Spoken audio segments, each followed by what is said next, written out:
안녕하세요. 오늘도 주님의 평강이 함께 하시기를 빕니다. 사도 신경으로 우리의 신앙을 고백하시고 하나님 앞에 아침 예배를 드리겠습니다. 나는 전능하신 아버지 하나님, 천지의 창조주를 믿습니다. 나는 그의 유일하신 아들 우리 주 예수 그리스도를 믿습니다. 그는 성령으로 잉태되어 동정녀 마리아에게서 나시고 본디오 빌라도에게 고난을 받아 십자가에 못 박혀 죽으시고 장사된 지 사흘 만에 죽은 자 가운데서 다시 살아나셨으며 하늘에 오르시어 전능하신 아버지 하나님 우편에 앉아 계시다가 거기로부터 살아있는 자와 죽은 자를 심판하러 오십니다. 나는 성령을 믿으며 거룩한 공교회와 성도의 교제와 죄를 용서받는 것과 몸의 부활과 영생을 믿습니다. 아멘. 찬송가 240장입니다. 240장 1절과 2절을 부르겠습니다.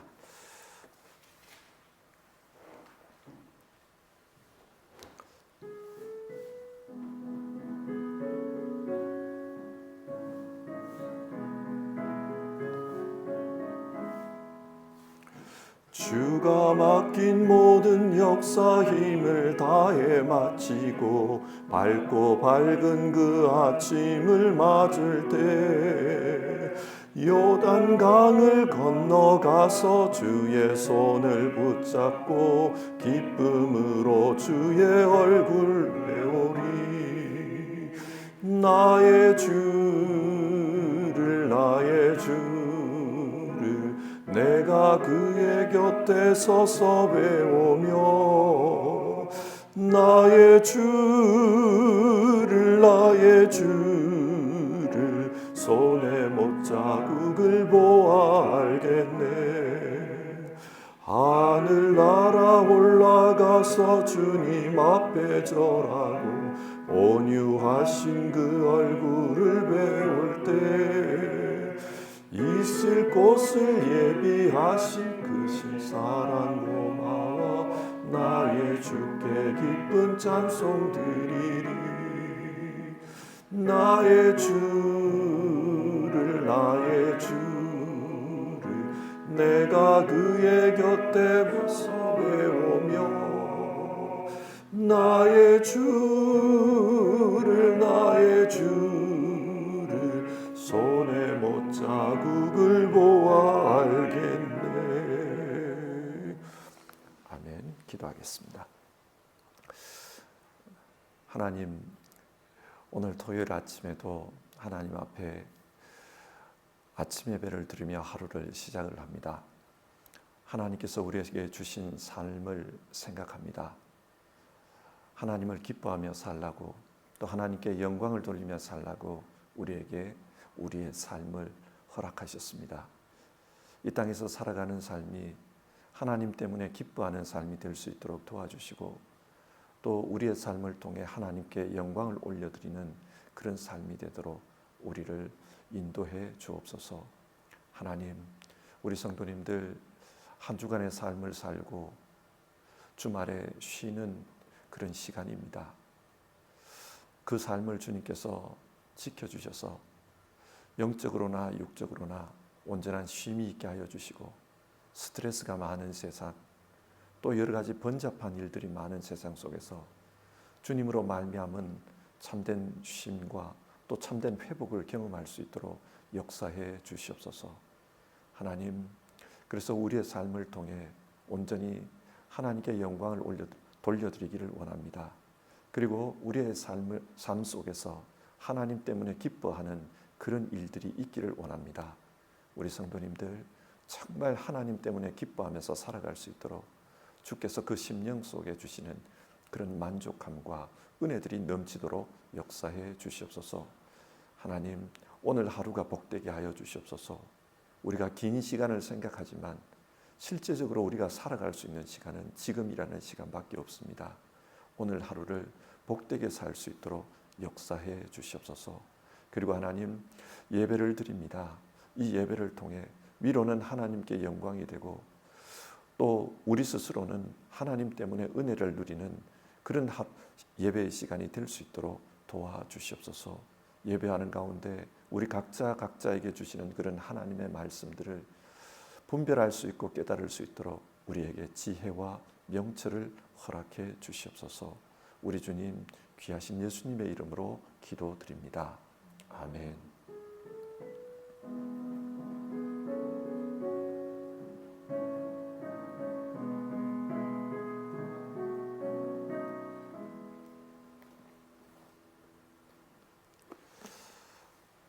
오늘 읽으실 성경 말씀은 사도행전 20장의 말씀입니다. 사도행전 20장 17절부터 해서 24절까지 말씀을 이 시간에 교독하도록 하겠습니다. 사도행전 20장 17절에서 24절입니다. 한 절씩 교독해서 읽겠습니다. 17절부터 읽습니다.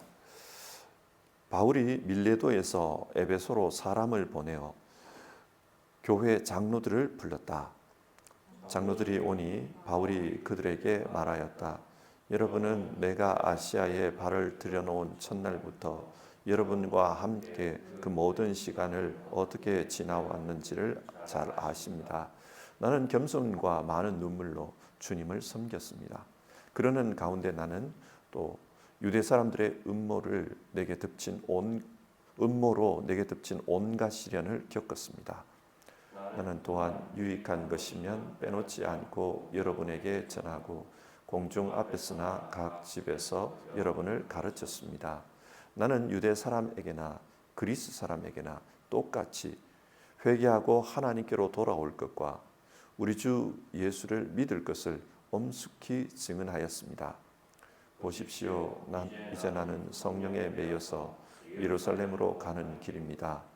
거기서 무슨 일이 내게 닥칠지 나는 모릅니다. 다만 내가 아는 것은 성령이 내게 일러주시는 것뿐인데 어느 도시에서든지 투옥과 환난이 나를 기다리고 있다는 것입니다. 그러나 내가 나의 달려갈 길을 다 달리고 주 예수께 받은 사명 곧 하나님의 은혜의 복음을 증언하는 일을 다 하기만 하면 나는 내 목숨이 조금도 아깝지 않습니다. 아멘. 우리는 아침 예배를 통해 하루에 한 장씩 성경 내용을 살펴보고 있습니다. 성경을 읽으면서 성경 전체의 맥락을 기억하면서 읽으면 좋겠습니다. 어제는 에베소에서 복음을 전한 내용이었습니다. 바울 사도는 에베소에서 복음을 전하는 가운데 복음의 역사가 구체적으로 나타나는 것을 보았습니다. 먼저는 이 복음 때문에 사람들이 변화되는 것을 보았습니다. 에베소 사람들이 달라졌습니다. 이어서 에베소 사회가 변화되었습니다. 미신과 우상을 버리고 하나님께로 돌아왔습니다. 그러자 하나님을 믿지 않는 그 에베소의 정치인 서기관도 기독교인들을 변호해주는 그런 일들이 생겨났습니다.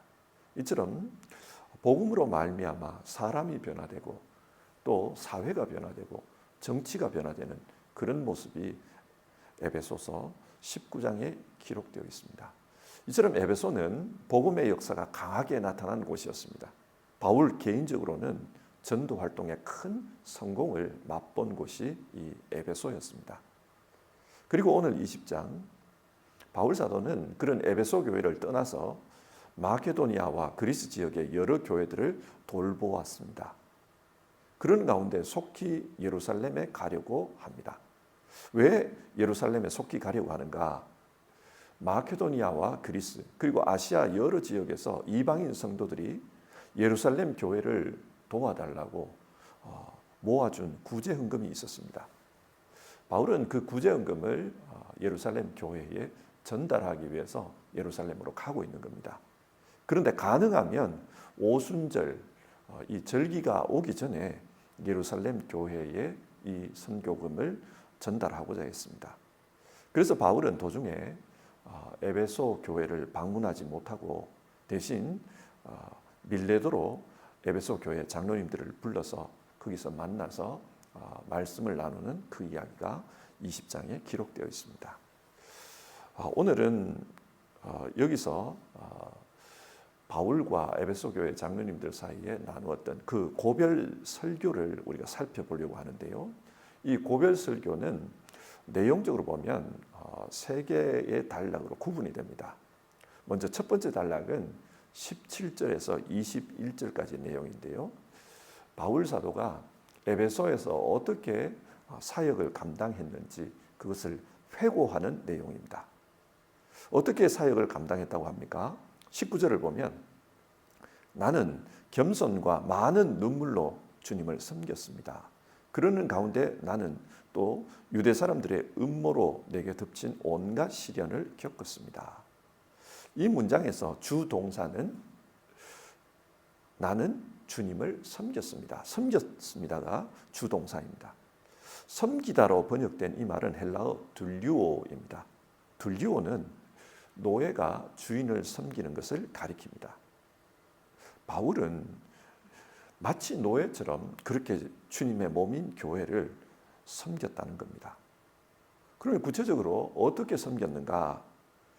겸손으로 섬겼다고 합니다. 여기서 겸손이라는 말은 낮아짐을 의미합니다. 때로는 그 복음을 전하기 위해서 굴욕을 참아야만 했습니다. 또 때로는 사람들이 자기를 비난할 때 그 비하를 견뎌야만 했습니다. 바울은 복음을 위해서 이 모든 것을 참았다고 합니다. 성경을 보면은 바울이라는 이 사람은 굉장히 자의식이 강한 사람입니다. 자존감이 세요. 그래서 자기 스스로를 나는 유대인 중에 유대인이었습니다. 그런 말을 합니다. 그리고 율법으로는 흠이 없는 자였습니다. 그렇게도 말을 해요. 굉장히 자기 자신에 대한 자존감이 높은 사람입니다. 그런데 이런 사람이 복음 때문에 자기 비하와 굴욕을 참았다는 것입니다.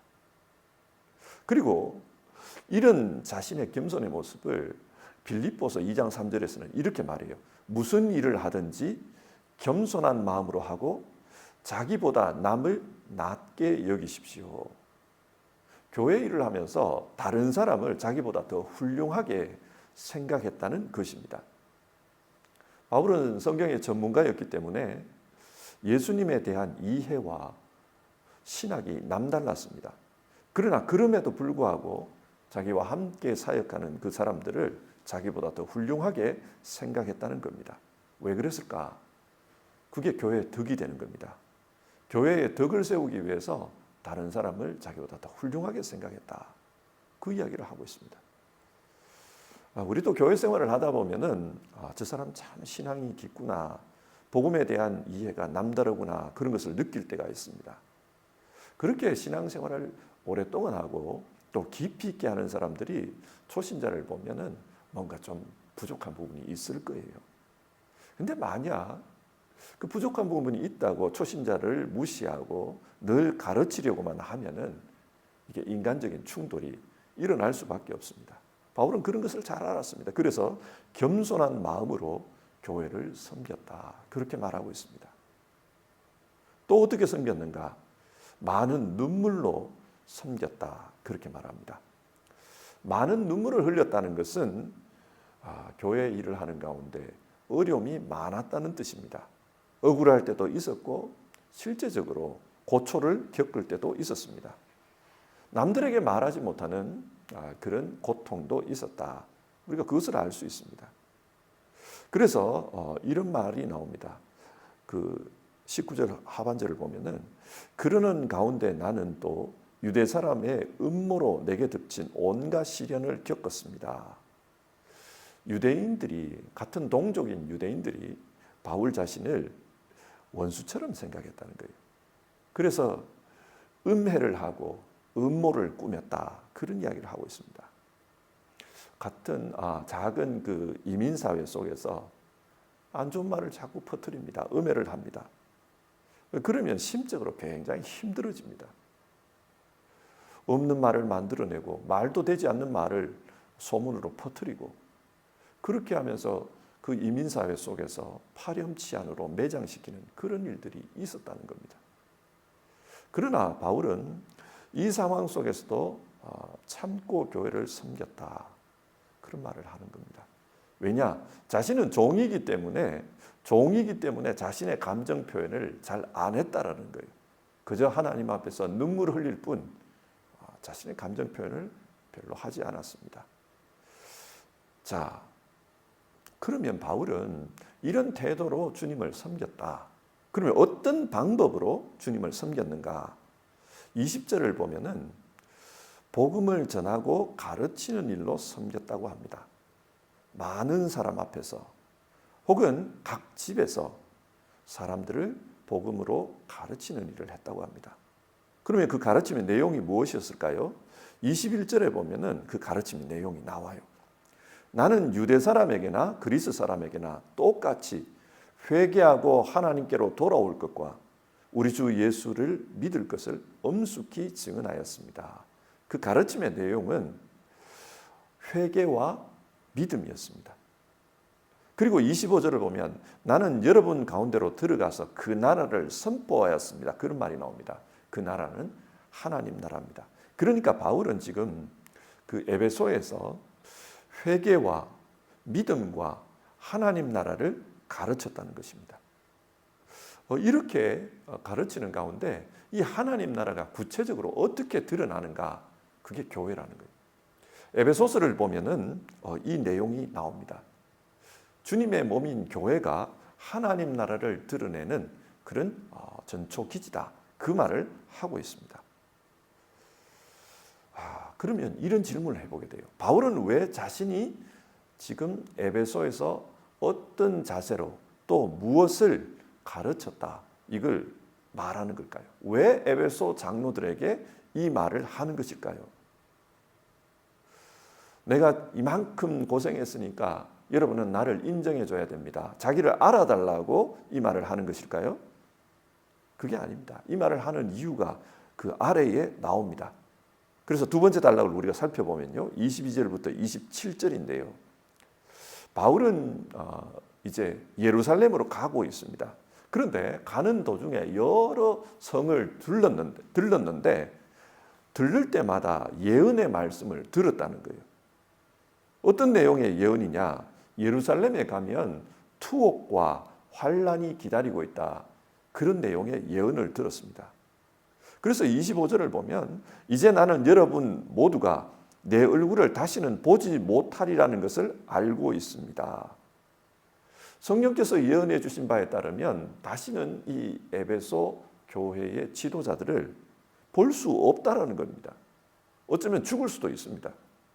그래서 에베소 교회 장로님들에게 여러분도 이렇게 교회를 섬겨주셨으면 좋겠습니다. 저는 이렇게 섬겼습니다. 여러분도 이렇게 섬겨주셨으면 좋겠습니다. 저는 이런 말씀으로 가르쳤습니다. 여러분도 이렇게 가르쳐 주셨으면 좋겠습니다. 그걸 말하는 거예요. 바울은 자신의 미래를 잘 알지는 못하지만 죽을 수도 있다는 생각을 하고 있습니다.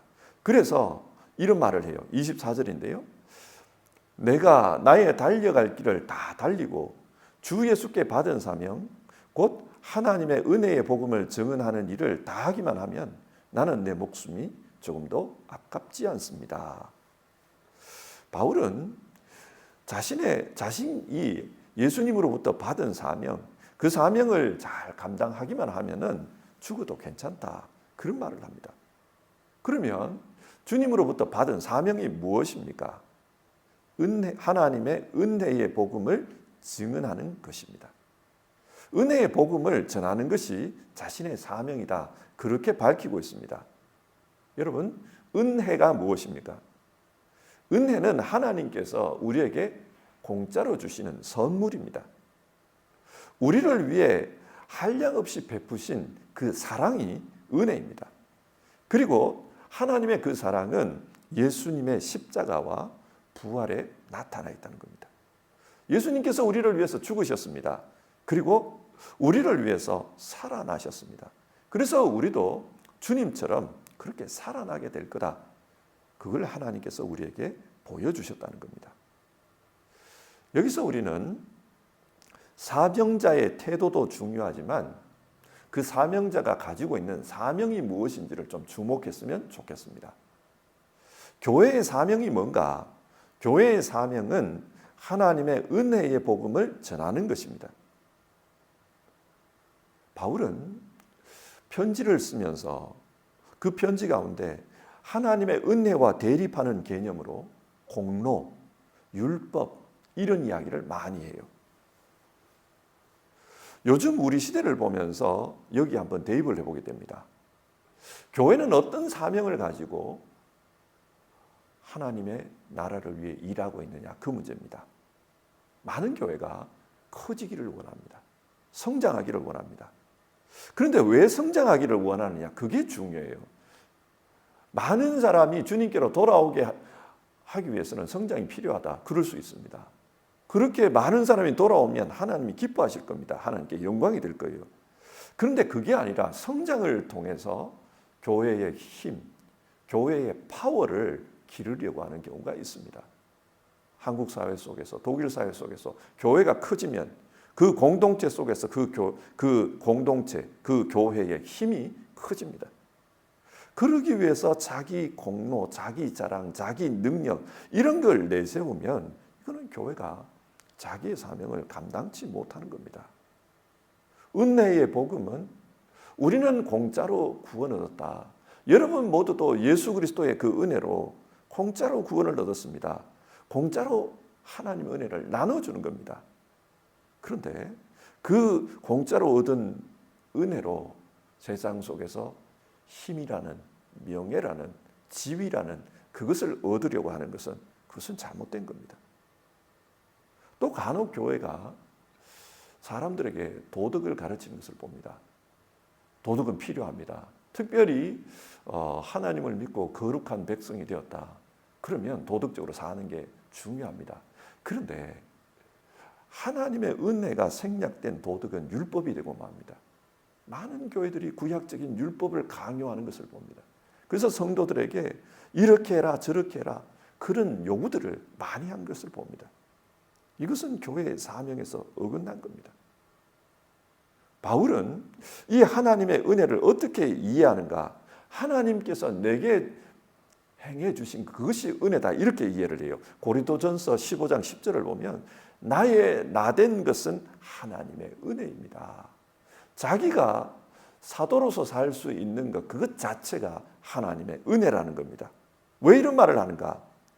자기는 몰랐을 때에 교회를 박해하는 사람이었습니다. 교회의 원수였습니다.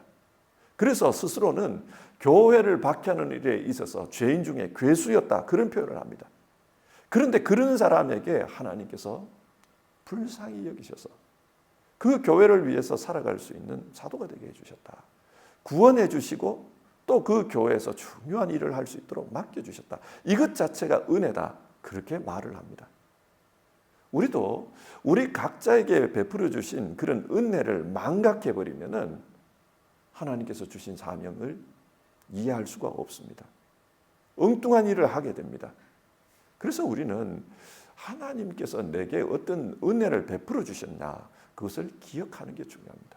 그리고 그 은혜의 근거에서 내 사명을 행하는 게 요구됩니다. 바울은 지금 자신의 사명이 예수 그리스도로부터 받은 것이다. 하나님의 은혜의 복음을 전하는 것이다. 그 일을 위해서는 내가 내 생명을 아끼지 않는다, 그 말을 합니다.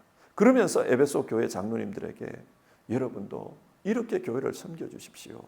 혹시 내가 죽더라도, 혹시 다시 보지 못하더라도 나를 대신해서 이 교회를 섬겨주십시오. 나는 내 목숨보다도 이 교회를 더 사랑했습니다. 그러니까 여러분도 그런 마음으로 이 교회를 섬겨주십시오. 왜냐하면 이 교회는 주님께서 자기 생명을 내놓고 세우신, 그런 핏값으로 세우신 교회이기 때문입니다. 그것을 말하고 있는 겁니다. 설교의 세 번째 부분을 보면요, 28절에서 35절까지의 내용인데요, 여기에는 에베소 교회 장로님들에게 직접적인 부탁을 하는 내용이 나옵니다. 어떤 부탁이냐? 28절 그 상반절을 보면 여러분은 자기 자신을 잘 살피고 양떼를 잘 보살피십시오, 그 말을 합니다. 여기서 자기 자신을 잘 살피라. 살피라는 말은 주의해라, 그런 뜻입니다. 자기 자신을 잘 주의하라는 거예요. 왜 이런 이야기를 할까요? 성령께서 지금 이 에베소 교회 장로님들을 에베소의 양떼를 돌보라고 그렇게 세워주신 겁니다. 그래서 감독으로 세우셨다. 그 말이 그 28절에 나오지요. 성경에 나오는 이 감독이라는 말은 요즘으로 보면은 목회자와 똑같은 말입니다. 그러니까 요즘 교회에서는 장로, 목사 이렇게 구분이 되어 있지 않습니까? 그러나 이 당시에는 그런 구분이 없어요. 교회 장로님들이 목회자이고 또 그들에게 말씀을 가르치고 그렇게 교회를, 성도를 돌보는 일을 했던 겁니다. 그래서 이 장로님들에게 먼저는 자기 자신을 잘 살피십시오. 그 말을 합니다. 왜 이 말을 합니까? 시험과 유혹이 있기 때문입니다. 29절을 보면은 사나운 이리떼들이 여러분 가운데로 들어와서 양떼를 마구 헤아리라는 것을 나는 압니다. 이 말이 나와요.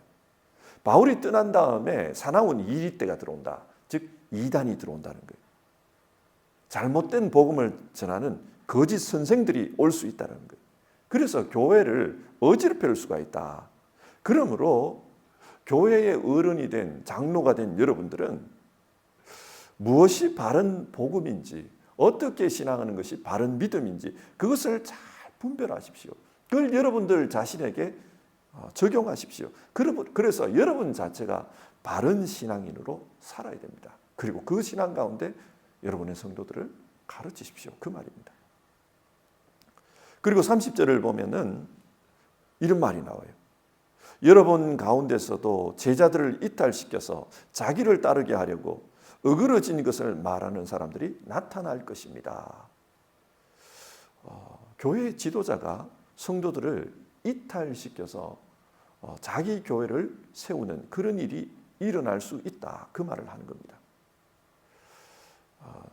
오늘날 교회를 보면 이해가 좀 빠를 것 같습니다. 오늘날 교회 안에 분쟁이 참 많이 있지 않습니까? 이렇게 분쟁이 생기면은 목회자들이 일군의 성도들을 이끌고 나가는 경우가 있어요. 그래서 새로 교회를 세웁니다. 물론 불가피하게 그런 일이 일어날 때도 있습니다. 그런데 그게 아니라 자기의 사욕을 채우기 위해서 그렇게 하는 경우가 있다는 거예요. 주님을 따르는 것이 아니라 목사를 따르게 합니다. 그리고 그러는 가운데 목사가 마치 주님처럼 그런 행세를 하는 거예요. 예수님께 충성하는 게 아니라 자기에게 충성하라 그럽니다. 마치 자기를 예수님 섬기듯이 그렇게 섬기라고 합니다. 이런 일이 일어날 수가 있다. 그래서 여러분 스스로를 잘 살펴보십시오. 그래서 이런 잘못으로 빠지지 않도록 그렇게 하십시오. 그 이야기를 하는 거예요. 그러면서 32절 나는 이제 하나님과 그의 은혜로운 말씀에 여러분을 맡깁니다. 하나님의 말씀은 여러분을 튼튼히 세울 수 있고 거룩하게 된 모든 사람들 가운데서 여러분으로 하여금 유업을 차지하게 할 수 있습니다. 하나님의 말씀에 따라서 교회를 돌보십시오. 그런 부탁을 하는 것입니다. 그러면서 33절 이하에서 나는 어떤 사심을 가지고 있지 않았습니다. 은이나 금을 탐한 적이 없습니다. 그런 이야기를 합니다. 그러면서 나는 스스로 일해서 돈 벌었고 자비량으로 교회를 섬겼습니다. 이렇게 한 이유는 여러분도 교회에 섬기면서 욕심을 내지 말라는 겁니다. 그 이야기를 해요.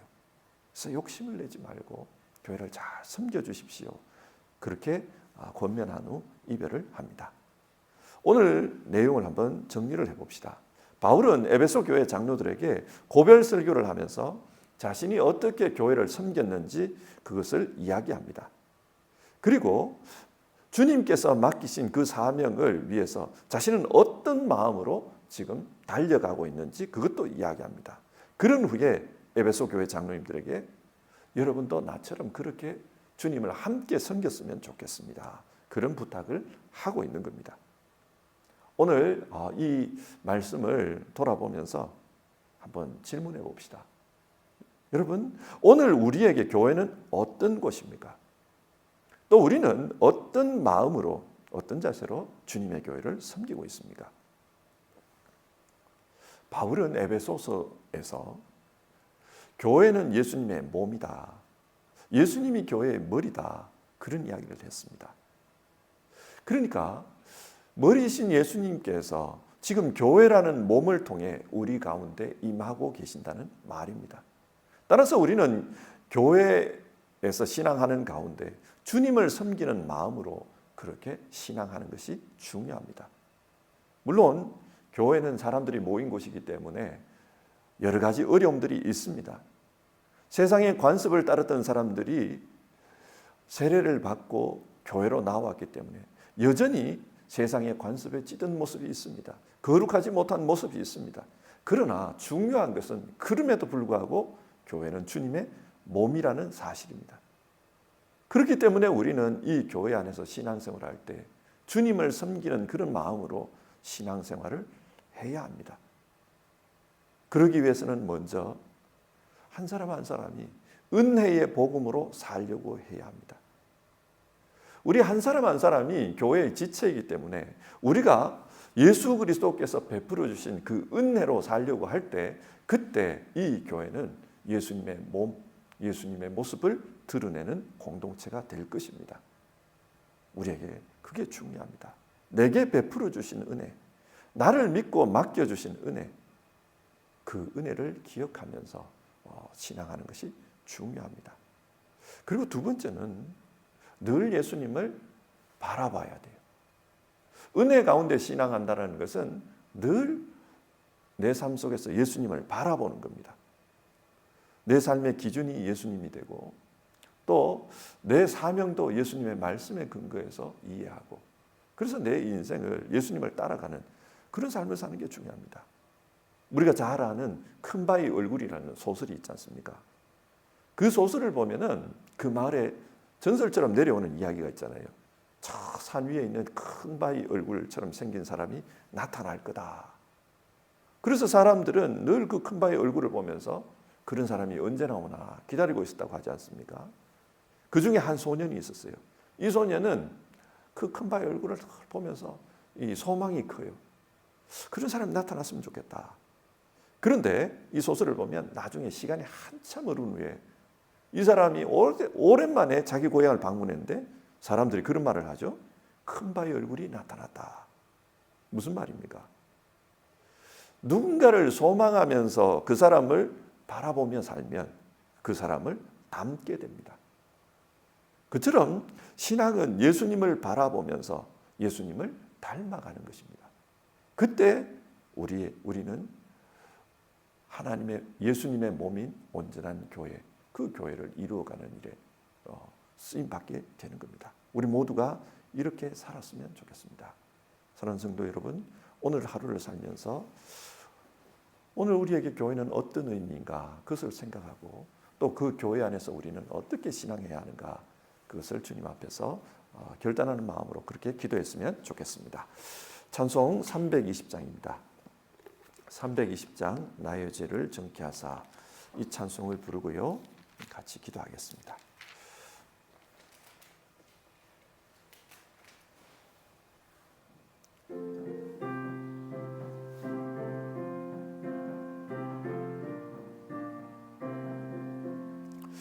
나의 죄를 정케하사 주의 일꾼 삼으신 구세주의 넓은 사랑 항상 찬송합니다.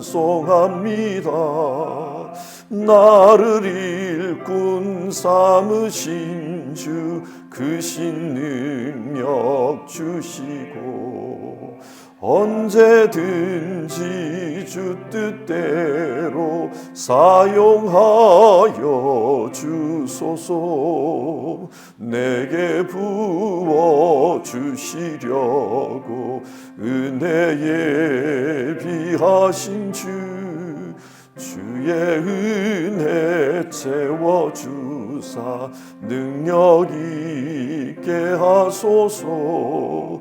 나를 일꾼 삼으신 주 크신 능력 주시고 언제든지 주 뜻대로 사용하여 주소서. 아멘. 우리 같이 기도하겠습니다. 두 가지의 기도 제목을 가지고 기도하겠습니다. 하나는 우리 개인적인 기도 제목입니다. 주님, 오늘 성경이 말씀한 것처럼 우리도 바울처럼 주님의 몸을 섬기는 온전한 그런 사람으로 살아갈 수 있도록 도와주시옵소서. 주님을 어떻게 섬기는, 어떤 마음으로 섬기는지 바울이 이야기했는데 우리도 그런 마음으로 주님을 섬길 수 있게 도와주시옵소서. 그래서 하나님의 좋은 성도, 예수님의 좋은 지체가 되는 우리 될 수 있도록 도와주십시오. 그런 기도를 했으면 좋겠고, 두 번째는 바울은 지금 에베소 교회 장로님들에게 이 고면의 말씀을 하면서 어떤 교회가 바른 교회인지를 이야기를 했습니다.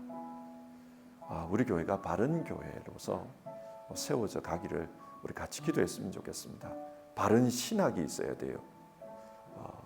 이단이 혹은 이리떼 같은 그런 가르침들이 우리 안에 들어와서는 안 됩니다. 바른 신학이 있게 하여 주시옵소서.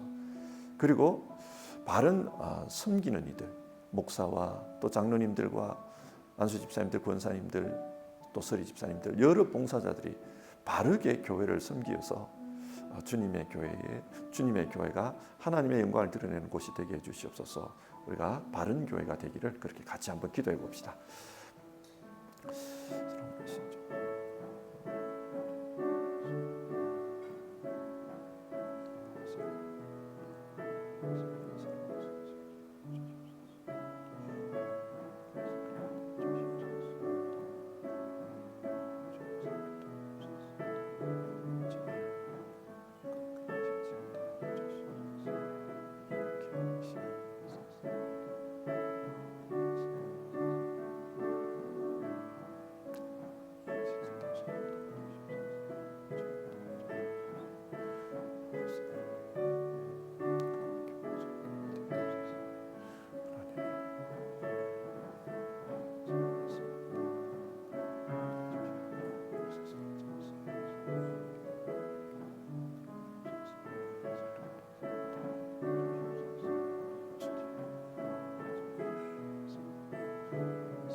하나님, 오늘 에베소서 20장의 말씀을 통해서 교회를 섬기는 또 그 교회에 대해서 우리가 생각하게 됩니다. 우리 한 사람 한 사람은 예수님의 몸인 교회를 섬기는 교회의 성도입니다. 예수님 몸의 지체입니다. 바라기는 우리 한 사람 한 사람이 건강한 지체가 될 수 있도록 도와주시옵소서. 주님을 믿는 일에 있어서나 또 주님을 사랑하는 일에 있어서 우리가 건강한 신앙인으로 살아갈 수 있도록 주님 도와주시옵소서. 우리를 구원해 주신 그 하나님의 은혜의 복음에 붙들려 있는 우리 되게 하여 주시옵소서. 주님, 그리고 정말 주님을 사랑하는 마음으로 늘 주님을 소망하며 주님 바라보고 사는 우리 될 수 있도록 도와주시옵소서. 건강한 교회의 지체 될 수 있도록 도와주시옵소서. 그리고 하나님, 우리 교회가 베를린 소망교회가 건강한 교회가 될 수 있도록 도와주시옵소서. 바울 사도는 에베소 교회 장로님들에게 여러 부탁을 하면서 이렇게 여러분들이 교회를 위해서 일해야 됩니다. 그런 말을 했습니다.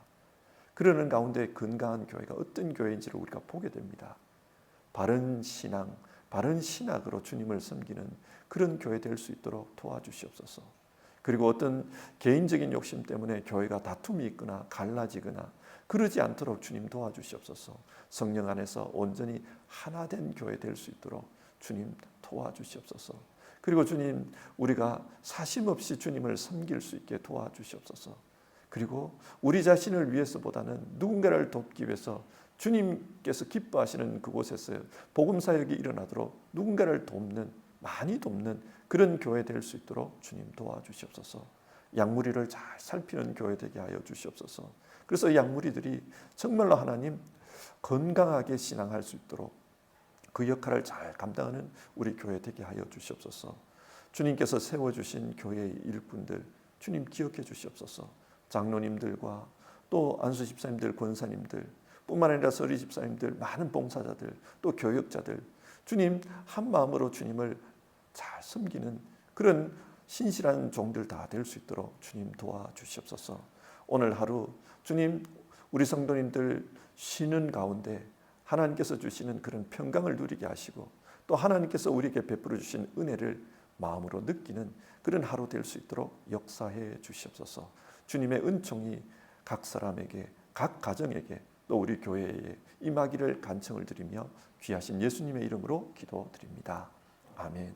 주기도문 하겠습니다. 하늘에 계신 우리 아버지, 아버지의 이름을 거룩하게 하시며 아버지의 나라가 오게 하시며 아버지의 뜻이 하늘에서와 같이 땅에서도 이루어지게 하소서.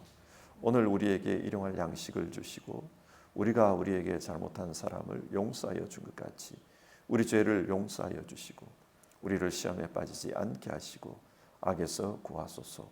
나라와 권능과 영광이 영원히 아버지의 것입니다. 아멘.